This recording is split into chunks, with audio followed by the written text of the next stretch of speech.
Devamlı anlayış, hürmetli vatandaşım. Şuna, Prezident Reagan, sabık Prezident Reagan, merhum Prezident Reagan aynı çağda konservatiflik inkılap ve şundakla konservatiflik özellik devrini kurup çıkan idi. 2011 yılı Amerika elrayını sıra tekşürüşüde Prezident Abraham Lincoln ve Prezident Kennedy'ni besişip Prezident Abraham Lincoln ve Prezident Kennedy'ni besişip Prezident Reagan en büyük prezident bulup bahalan. 2011 yılı Prezident Reagan en büyük prezident bulup bahalan.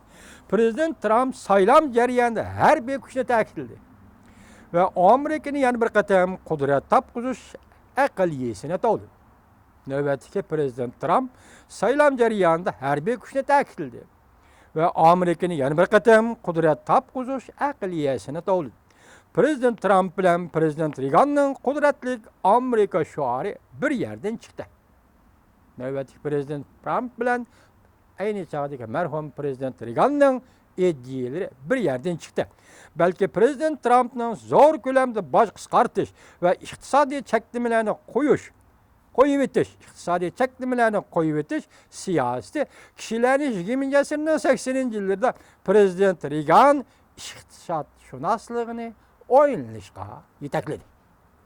Navbatda Prezident Trump'ның iqtisod siyosati 20. asrning 80-yillardagi Prezident Reagan'ның iqtisod siyosatini o'ylashga yetakladi kishilarni dedi. Prezident Reagan bir nafar artist edi. Bu sahada toza g'alaba qila olmagan edi. Prezident bo'lib saylangandan keyin ba'zilar Prezident Reagan'ga sal qaragan edi. Lekin Prezident Reagan qo'ypayli uchuq, umidvor, tabiiy yumurliq, ya'ni chaqchaqchi xarakteri bilan Amerikada avomning qarshi elishiga erishgan shu vaqtda. O'zining burunqi Prezident Carter davrida iqtisodning chekinishini va pul pahalılığını tüpayli besim qo'shirgan jamiyat kayfiyatini, Amerika jamiyatining kayfiyatini biroqli supurib tashlagan edi Prezident Reagan. Prezident Reagan har haftada bir qatam radio orqali Amerika xalqiga nutq so'zlaydi. Muloyim ovozda fikr qilib, o'zining fazilatini Amerika xalqiga oshkorlaydi.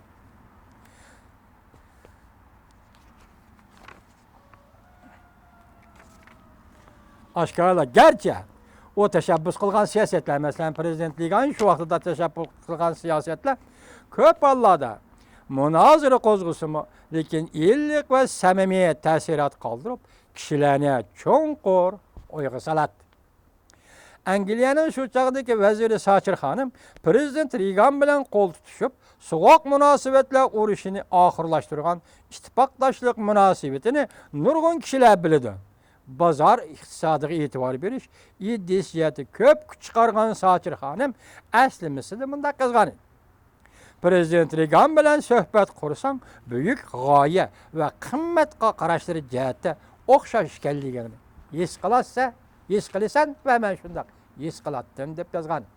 Bu yerda hozir Yaponiya matbuotlari Reaganni tasvirlash orqali navbatdagi Prezident Trump o'xshatyapti. Navbatdagi Prezident Trumpning siyosatini siyosat belgilash qarorlarini yoki shu qaror siyosatni ijro qilish xarakterini tarixdagi Prezident Reaganga o'xshatyapti. Prezident Reaganning iqtisod va harbiy ishlar bo'yicha muvaffaqiyati so'q munosabatlar urushidagi raqobatchi sobiq sovetlarni besib tushda muhim rol o'ynadi. Bu albatta Prezident Trump'ның Jungo'ning tahdidiga taqobil turadigan vaqtda Prezident Reaganni o'lga qilishning muhim sababidir. Mana yuqorqi tasviriy jumlalar va o'qitishlar endi bu yerda chiqyapti. Nima deydi?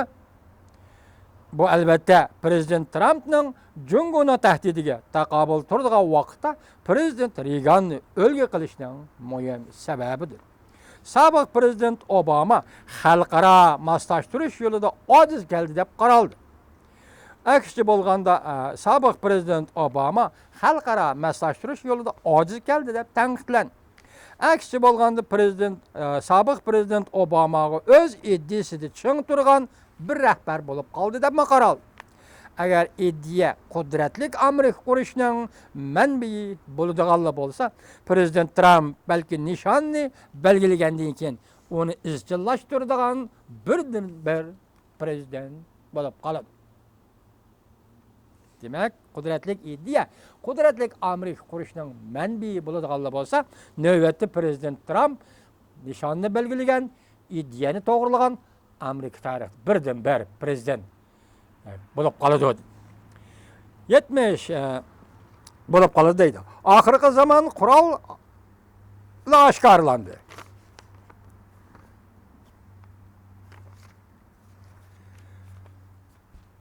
Bu xabar nima deydi? Oxirgi zamon qurollar oshkorlandi. 1 minut ichida Jungo qatorliq davlatlarning 24 shahrini tuzib o'tadi.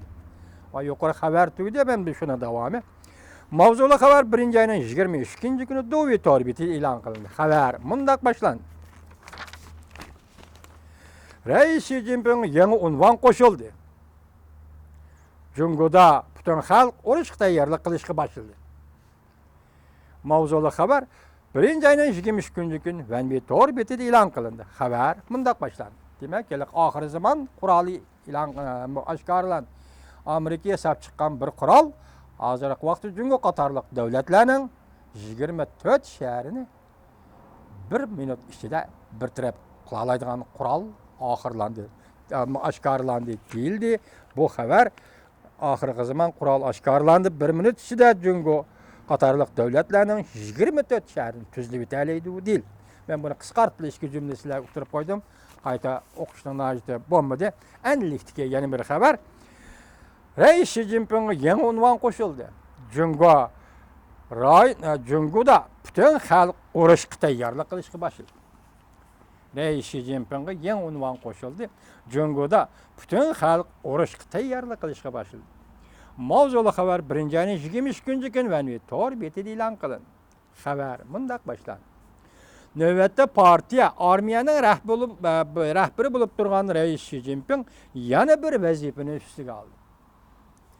1-oyning 23-kuni Markaziy siyosiy byuroning yig'inida Rais Xi Jinping Markaziy armiya va xalq aralashma taraqqiyot komiteti deydigan bir organni qurib chiqib, mushu komitetning mudiri bo'lib sayladi.